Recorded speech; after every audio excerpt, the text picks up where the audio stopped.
अध्याय गूढ़ चिकित्सा 1। मास्टर, आप मुझे दूर से उपचार के बारे में क्या बता सकते हैं?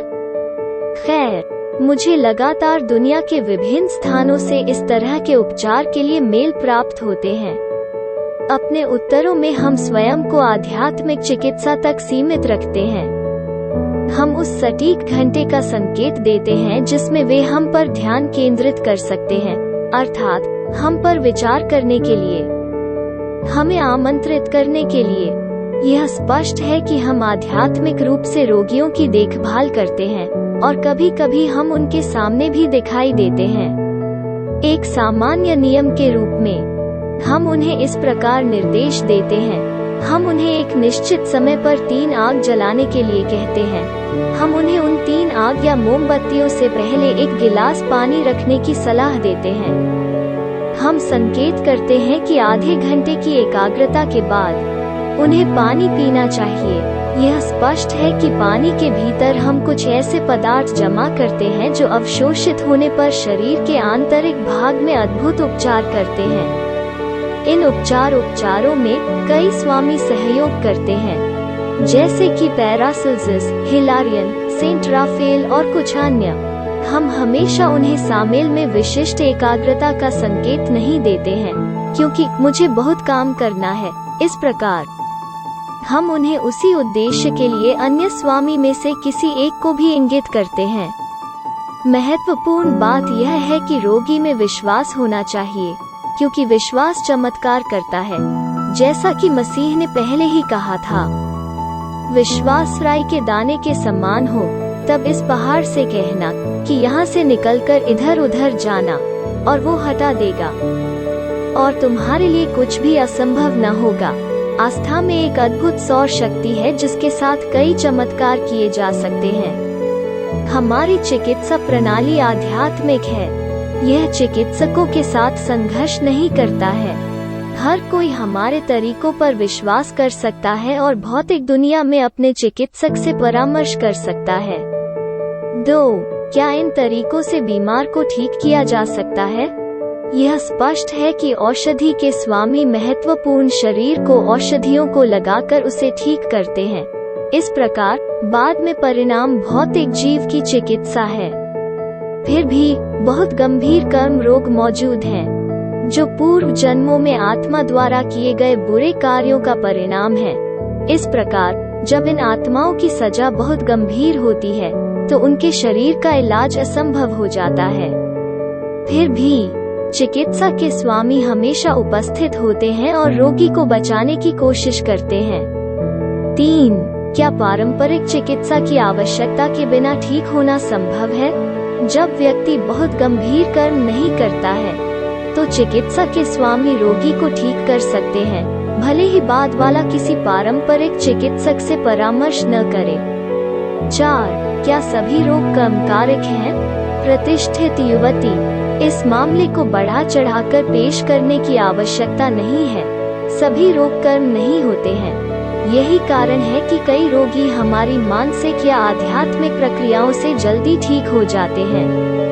हालांकि यह जानना सुविधाजनक है कि इस समय कई अज्ञात बीमारियां सामने आ रही हैं, जो मानव विकृतियों का भयानक परिणाम है, और ऐसी बीमारियां आमतौर पर घातक होती हैं। 5. क्या आप मुझे बता सकते हैं कि तथाकथित बुरी नज़र रोग मौजूद है या नहीं? मैं आपको बता दूं कि शहरों में हजारों बच्चे बुरी नज़र के कारण मर जाते हैं। ऐसा होता है कि सुपर सभ्य देशों में लोग ऐसी बीमारी में विश्वास नहीं करते हैं और इसलिए मृत्यु दर खतरनाक तरीके से बढ़ जाती है। अचेतन कृत्रिम निद्रावस्था वाला कोई भी व्यक्ति अनैच्छिक रूप से किसी बच्चे को घूरते समय उसके महत्वपूर्ण शरीर को चोट पहुंचा सकता है। इस प्रकार परिणाम प्रकट होने में बहुत देरी करता है। जल्द ही प्राणी उनकी आंखों के नीचे बड़े काले घेरे के साथ दिखाई देता है, उल्टी, बुखार, दस्त आदि। आधुनिक चिकित्सक आमतौर पर आंतों के संक्रमण का निदान करते हैं और कई एंटीबायोटिक्स, तरल पदार्थ आदि लिखते हैं, लेकिन बच्चे ठीक होने के बजाय खराब हो जाते हैं और मर जाते हैं। 6. इन मामलों में उन्हें ठीक करने के लिए क्या किया जा सकता है? सबसे अच्छी बात यह है कि बच्चे के चेहरे और पलकों पर नीचे से ऊपर तक मजबूत चुंबकीय पास करना, कमजोर महत्वपूर्ण तरल पदार्थों को खत्म करने के दृढ़ उद्देश्य के साथ टेम्पर, मोमबत्ती या तेल के दीपक को प्रज्वलित करना और बीमार बच्चों को सुलेमान के 7 बुद्धिमानों का संयुग्मन पढ़ना सुविधाजनक है, क्योंकि यह पहले से ही इस प्राथमिक पुस्तक में गनोसिस को पेश करने के लिए लिखा गया है। पूर्वाध्याय देखें। 4 सुसमाचारों को पढ़ते हुए युवा रोगी के माथे, छाती, सिर और पीठ पर क्रॉस के चिन्ह के साथ आशीर्वाद भी देना चाहिए। 7. 4 सुसमाचार पढ़ना बहुत लंबा है, क्या इसे किसी तरह संक्षिप्त किया जा सकता है? हाँ, आप सच्चे विश्वास के साथ प्रभु मैथ्यू 5 के आशीर्वाद को पढ़ सकते हैं, ताकि रोगी के शरीर में जमा खराब तरल पदार्थ को निकालने के लिए उपचार शक्ति पर्याप्त रूप से मजबूत हो, ताकि इसे ठीक किया जा सके। 8. क्या जादू टोने से रोग होते हैं? दुनिया उनसे भरी हुई है। प्रतिष्ठित युवती, मैं असंख्य मामलों का उल्लेख कर सकता था, लेकिन वे इस पुस्तक के कवर के भीतर फिट नहीं होंगे। सबसे पहले मैं आपको बता दूं कि सटीक निदान आवश्यक है, तभी इसका इलाज संभव है। दुर्भाग्य से जादूगर जो वास्तव में जादू टोना के कारण होने वाली बीमारी का निदान करना जानते हैं, वे बहुत दुर्लभ हैं। मैं एक बहुत ही विशेष मामले का उल्लेख करने जा रहा हूं, जिसे वाल्डेमर ने बुद्धिमानी से सुनाया है। मैं इसे उद्धरणों के बीच लिखूंगा, क्योंकि मैं खुद को अन्य लोगों के पंखों से सजाना पसंद नहीं करता। फिर भी चूंकि यह कथन वास्तव में सनसनीखेज है, इसलिए हमारे पाठकों के लिए इसे जानना अच्छा है। पैशाचिक ईर्ष्या के सबसे पेचीदा मामलों में से एक फ्रांसीसी गुप्तचर अन्वेषक Eliphas Levi, Alphonse Louis Constant द्वारा अनुभव किया गया था। लंदन में रहने के दौरान लेवी ने एक युवा ड्यूक के साथ दोस्ती शुरू की, जिसके घर में उन्हें लगभग हर दिन आमंत्रित किया गया था।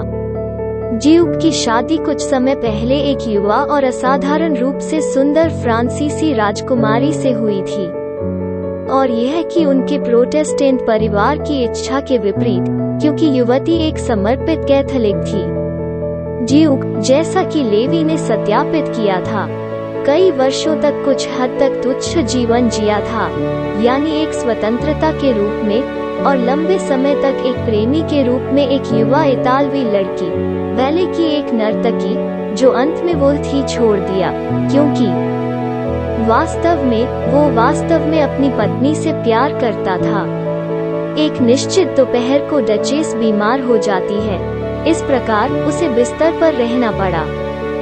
डॉक्टरों ने गर्भावस्था की शुरुआत का निदान किया, लेकिन जल्द ही यह निर्धारित किया कि उसे जिस कमजोरी का सामना करना पड़ा, उसकी उत्पत्ति किसी अन्य कारण से होनी चाहिए। यद्यपि ड्यूक ने परामर्श के लिए लंदन के सबसे प्रसिद्ध डॉक्टरों को बुलाया, वे एक पहेली से पहले थे, क्योंकि उन्होंने विविध उपचारों का इस्तेमाल किया, लेकिन बिना किसी सफलता के। एक पुराने फ्रांसीसी मठाधीश भी ड्यूक के महल में आते थे। मठाधीश पहले से ही पेरिस की राजकुमारी को जानते थे, और उन्होंने एलिफस लेवी के साथ आध्यात्मिक समस्याओं पर बात करने में विशेष योग्यता पाई, जिसमें उन्हें दशकों से भी दिलचस्पी थी, न कि केवल सैद्धांतिक रूप से। एक निश्चित रात में वे दोनों हॉल में अकेले रहे, क्योंकि चिंतित ड्यूक को अपनी बीमार पत्नी के बगल में रहना पड़ा। ठंडी और उमस भरी रात थी। बाहर प्रसिद्ध लंदन कोहरे ने स्ट्रीट लैंप की रोशनी कम कर दी। अचानक उपाध्याय ने लेवी का हाथ पकड़ा और धीमी आवाज में उससे कहा, सुनो प्रिय मित्र, मैं तुमसे कुछ बात करना चाहता हूँ। क्या मुझे आपके पूर्ण विवेक का आश्वासन दिया जा सकता है? लेवी ने सकारात्मक जवाब दिया, और उपाध्याय ने जारी रखा, मेरे पास संदेह करने का हर कारण है कि डचेस की बीमारी प्राकृतिक नहीं है। मैं मिलरेड को उसके बचपन से जानता हूँ, और वो हमेशा सबसे स्वस्थ लड़की थी जिसकी आप कल्पना कर सकते हैं, परंतु अब वो क्षीण होती जाती है। और दिन ब दिन कमजोर होती जाती है। ऐसा लगता है जैसे उसे रहस्यमय तरीके से खून बह रहा हो। क्या आप मानते हैं कि वो किसी काली शक्ति के प्रभाव में है, कि इस मामले में टोना है? लेवी ने पूछा। मुझे अपने भीतर की आवाज पर बहुत भरोसा है, और इस कारण से मैं यह कहने की हिम्मत कर सकता हूँ कि इस बीमारी में कुछ ऐसा है जो ऐसा नहीं होना चाहिए। क्या आप जादू को तोड़ने में मेरी मदद करना चाहते हैं? क्यों नहीं? ठीक है, उस स्थिति में हमें समय बर्बाद नहीं करना चाहिए। मैं आपका आभारी रहूंगा यदि आप मध्यरात्रि से आधे घंटे पहले मेरे घर आएं ताकि एक साथ मंत्र मुग्ध कर सके। मैं दृढ़ शक्ति को रोकने की कोशिश करूंगा। शायद हमें आगे से जवाब मिल जाए। इस बातचीत के बाद एलिपस लेवी ने एक गाड़ी किराए पर ली और अपने घर चला गया, जहां उसे सिर से पैर तक धोना, मुंडाना और अपने कपड़े बदलने थे, क्योंकि मध्य क्षेत्र की आत्माएं, जिन्हें मठाधीश ने आह्वान करने के लिए सोचा था, अल्पविराम, अपने आह्वानकर्ताओं से सबसे अधिक साफ सफाई की मांग करते हैं। वस्त्र भी उनके स्वभाव के अनुसार होने चाहिए। वे जानवरों से बने किसी भी कपड़े को बर्दाश्त नहीं करते थे, इसलिए ऊन के साथ साथ जानवरों की खाल के जूते भी छोड़ दिए जाते थे।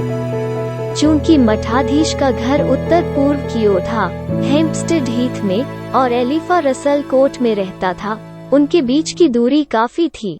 इस प्रकार यदि एलिफा उचित समय पर मठाधीश के साथ रहना चाहता था, तो उसे कुछ जल्दबाजी के साथ अपनी पूरी तरह से सफाई करनी पड़ी। इस प्रकार आधी रात से लगभग 40 मिनट पहले लेवी हेम्पस्टेड हीथ पहुंचे।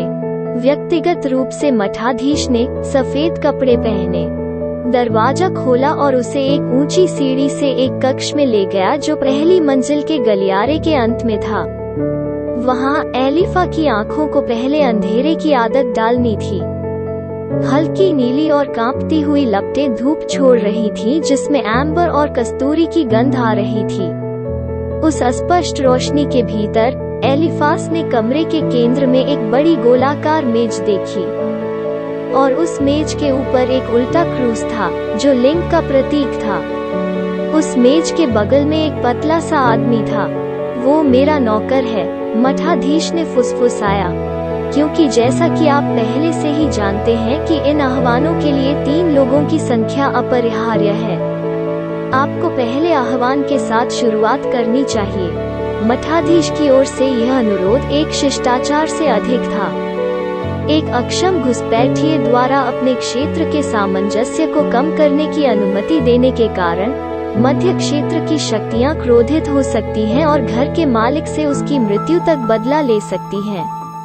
इसलिए अपने मित्र को आमंत्रण देते समय वो संकेत दे रहा था कि वो एलिप को प्रथम ऋत्विक का स्वामी मानता है।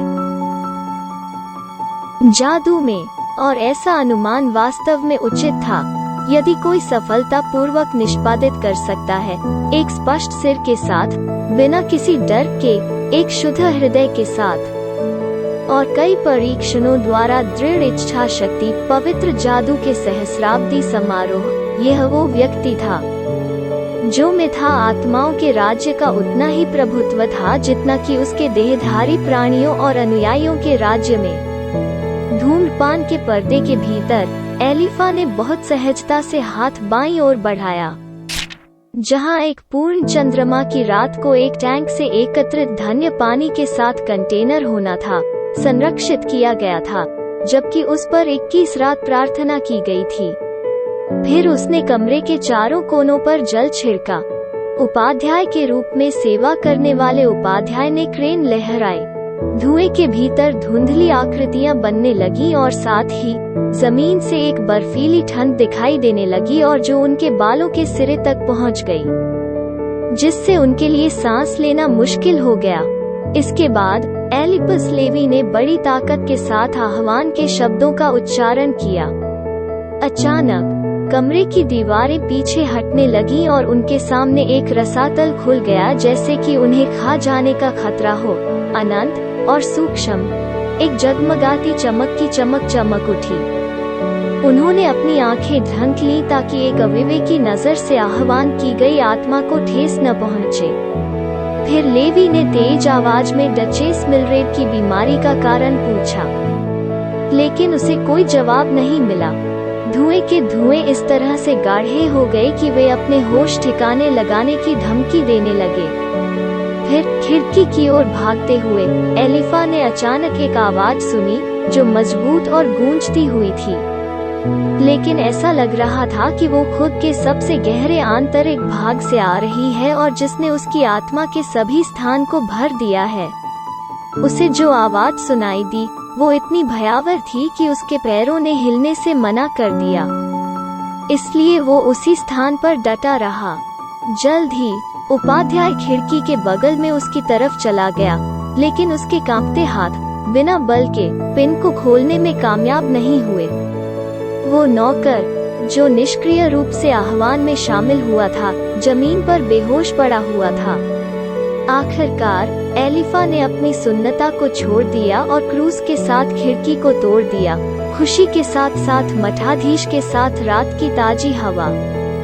विशेष रूप से वो जो स्नान करता था, इसलिए बोलने के लिए नम कोहरे में उसका ज्वर वाला सिर, चूंकि उसकी सभी नसों के माध्यम से भयानक आरोप लगाया कि रहस्यमय आत्मा ने उसके खिलाफ स्पष्टता के साथ भेजा था। जब वो आखिरकार थोड़ा ठीक हो गया तो वो कमरे में लौट आया। बीच बीच में धुआं घुल गया था और पीली मोमबत्ती धीरे धीरे जलती रही। चौड़ी आंखों वाला बहुत पीला मठाधीश एलिफा के बारे में सोच रहा था और हकलाने लगा, क्या तुम सच में दोषी हो? मेरे दोस्त, मुझे यकीन नहीं हो रहा है। तो तुमने आत्मा का उत्तर सुन लिया है। महासभा मानो अभिभूत हो सहमति के एक इशारे में सिर गिरा दिया। हाँ, वो थोड़ा फुसफुसाया। लेवी ने जोश के साथ कहा, मैं आपकी कसम खाता हूँ कि मैंने प्रतीक को शुद्ध हाथों से लिया है, कि मैंने अपने जीवन में कभी कोई अपराध नहीं किया है। मैं तुमसे शपथ खाकर कहता हूँ कि मैं लोहू से सना हुआ नहीं हूँ। ये बातें कहते हुए वो दीपक के पास पहुँचा, यहाँ तक दीपक का तेज उस पर पूरी तरह गिरा। तब भयभीत मठाधीश ने अपनी उंगली से एलिफा के जबड़े और उसकी कमीज की छाती की ओर इशारा किया। वहाँ अपने आप को आईने में देखो, मठाधीश ने कहा, अपने दोस्त का हाथ पकड़कर और अगले कमरे में एक दीवार पर लटके एक महान दर्पण के सामने ले जाता है। इस प्रकार वहाँ एलिप ने अपनी ठुड्डी पर एक खरोंच देखा जिसमें सूखे खून की कुछ छोटी बूंदें थीं। उसकी कमीज पर सूखे खून की अन्य छोटी बूंदें भी दिखाई दी। इतनी जल्दी मुंडन करते समय उसने खुद को काट लिया होगा। इस प्रकार आत्मा का जवाब पूरी तरह से समझाया गया था। मैं किसी से भी बात नहीं करता जो खून से सना हुआ है। लेवी को लगा जैसे उसका दिल कई भारों से मुक्त हो गया है।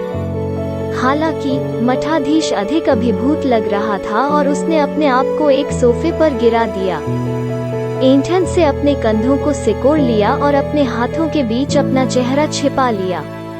लेवी ने बूढ़े आदमी को शांत करने की कोशिश की, लेकिन उसने उसे यह कहते हुए अस्वीकार कर दिया, मैं मनहूस मिलरेड के लिए चिंतित हूँ। हर घंटे उसके जीवन का उपभोग किया जाता है, अन्यथा हम फिर से 21 दिनों के 3 गुना के बाद उचित प्रसाद और साहित्यिक चोरी के साथ आत्मा का आह्वान कर सकते हैं।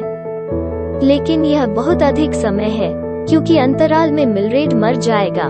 लेवी को नहीं पता था कि कैसे प्रतिक्रिया दी जाए। इस प्रकार एक घनी चुप्पी छा, जिसे मठाधीश ने काट दिया जब वो उठा और कमरे के एक तरफ से दूसरी तरफ ढुलमुल कदमों के साथ चला गया। इससे फर्क नहीं पड़ता कि कीमत कितनी भी हो, मुझे किसी भी कीमत पर जवाब मिलना ही चाहिए। हे मेरे मित्र, मुझसे प्रतिज्ञा कर कि तू मुझे नहीं छोड़ेगा।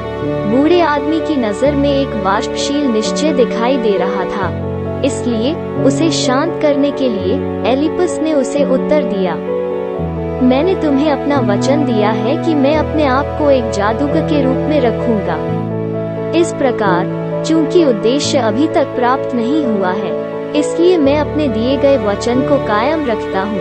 तब यहीं ठहरो और 12 घंटे के भीतर हम एक और जादू करेंगे। मैं निचले क्षेत्र की आत्माओं का आह्वान करूंगा। तब एलीफा डर गया। यह था, बूढ़ा पागल हो गया। क्या तुमने क्या कहा? जज का एक बेटा राक्षसी आत्माओं से संपर्क बनाना चाहता है? नहीं, यह समर्पित डचेस के इरादे में भी नहीं है। इसे त्याग दो। अपनी आत्मा को जोखिम में मत डालो। स्पष्ट है कि राक्षसों का आह्वान करना काला जादू है। स्पष्ट है कि काला जादू शारीरिक और नैतिक भूख, नग्नता, रोग और विपत्तियां लाता है।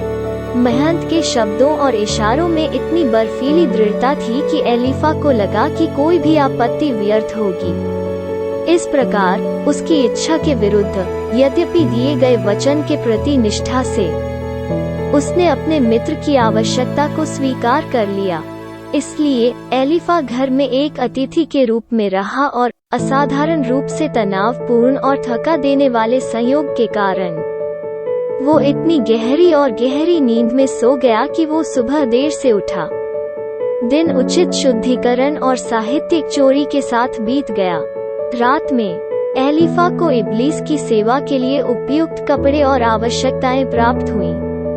मठाधीश ने उसे पहले ही बता दिया था कि यद्यपि वो एक अनुचर के रूप में उसके साथ उपस्थित होगा, वो आवाहन में सक्रिय भाग नहीं लेगा। इसलिए उसने भी निर्धारित कपड़े पहने। बाद में जो हुआ वो कुछ ऐसा है जिसे मैं किसी भी तरह से स्पष्ट रूप से लिखना नहीं चाहता, क्योंकि शब्द में जिम्मेदारी है। इस मामले में चुप रहना बेहतर है।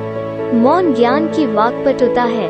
यह स्पष्ट है कि यदि कोई कठोर अनुच्छेद लिखता है तो वो अपराध का सहयोगी बन जाता है।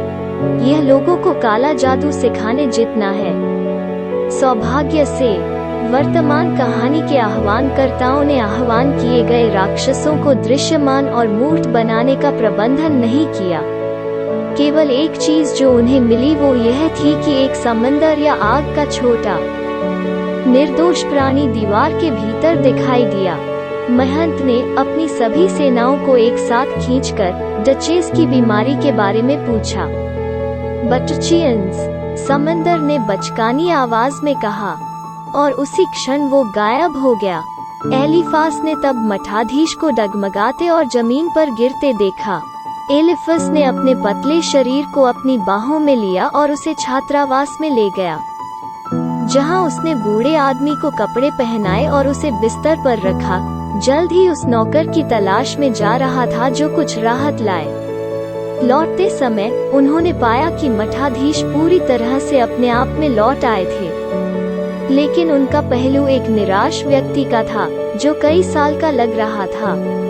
यह स्पष्ट है कि मठाधीश डचेस को बचाने के लिए अलौकिक प्रयास कर रहा था। सब बेकार हो गया है, मठाधीश ने कमजोर आवाज के साथ कहा। मनहूस मिलरेड को मरना होगा। मेरी आत्मा, हे मेरी आत्मा, बटचियंस का क्या मतलब है? एलिफास ने उत्तर दिया, मैं केवल इतना जानता हूँ कि यह एक यूनानी शब्द है जिसका अर्थ है मेढक। नौकर ने दाखमधु और केक के साथ आने में देर न की, तो भी उपाध्याय ने सब भोजन त्याग दिया। एलिप ने कुछ लिया और अपने हताश मित्र को उस सुस्ती से निकालने की कोशिश की, लेकिन उसे फिर से जीवित करने की कोशिश करना बेकार था। इस प्रकार एलिप उदास मन से अपने घर को लौट गया। अगले दिन वो मठाधीश और रानी का हालचाल पूछने गया। मिलरेड लगातार खराब हो रहा था। उपस्थित चिकित्सक ने अपने अंतिम निदान के रूप में मृत्यु को दिया। मठाध्यक्ष भी गंभीर अवस्था में था।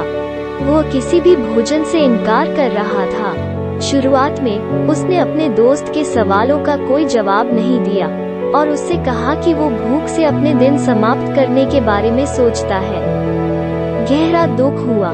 लेवी ने पापपूर्ण आह्वान के दुखद परिणामों के बारे में चिंता करते हुए छोड़ दिया।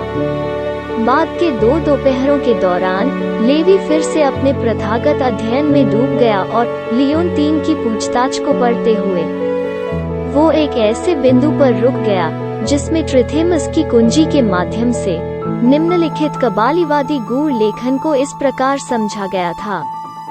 मेढक में से एक प्रशंसनीय हानिकारक जादू है।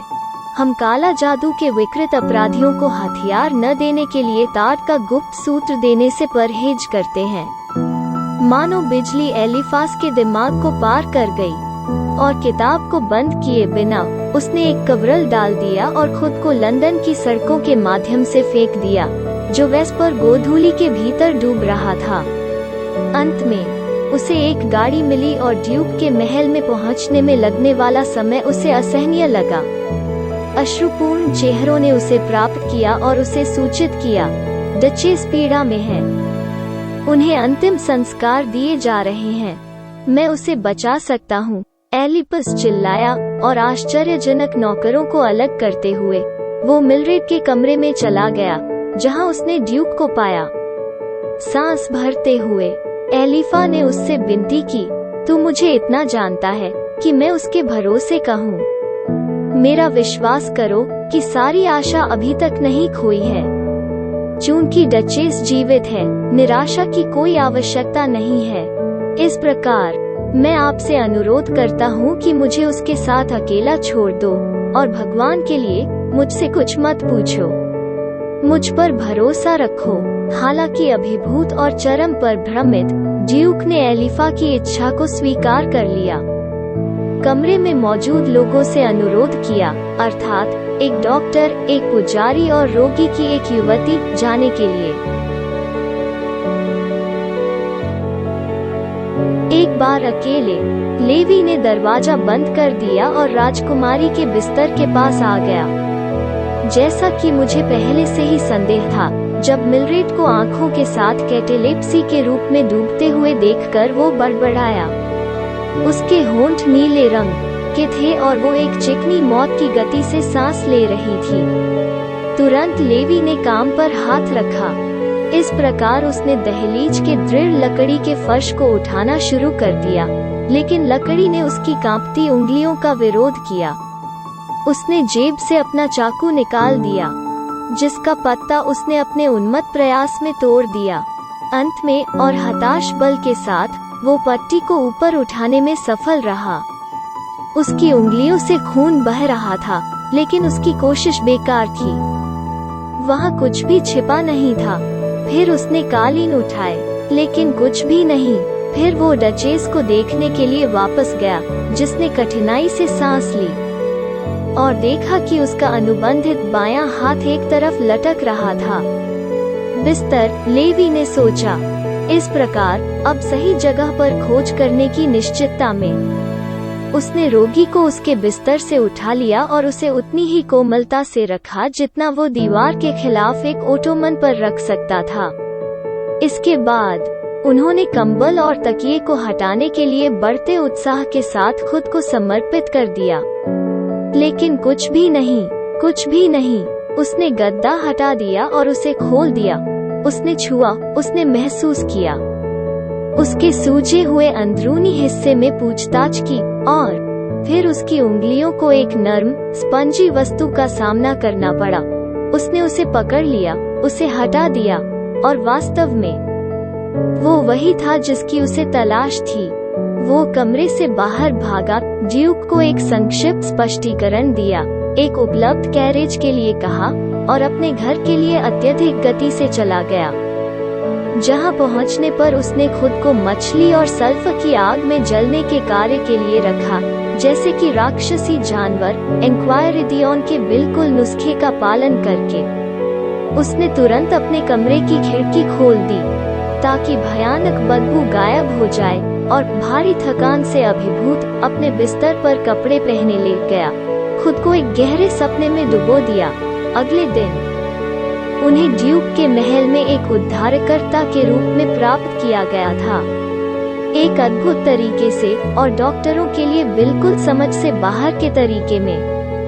युवा डचेस के स्वास्थ्य की स्थिति में इस हद तक सुधार हुआ था कि संकट से निपटने के लिए पहले से ही बात की जा रही थी। उसी दिन 28 अक्टूबर 1865 लंदन इस सनसनीखेज खबर से प्रभावित था कि बैले की दिवा मारिया बर्टिन का अचानक बिना किसी बीमारी के निधन हो गया था, लेकिन यह खबर केवल एक ही नहीं थी। कुछ घंटों बाद ड्यूक के एक और करीबी रिश्तेदार को भी मौत के घाट उतार दिया गया। वो एक बूढ़ी नौकरानी थी जो मिलरेड की एक भावुक दुश्मन थी और जिसने व्यर्थ में कैथोलिक राजकुमारी के साथ ड्यूक के विवाह को रोकने की कोशिश की थी।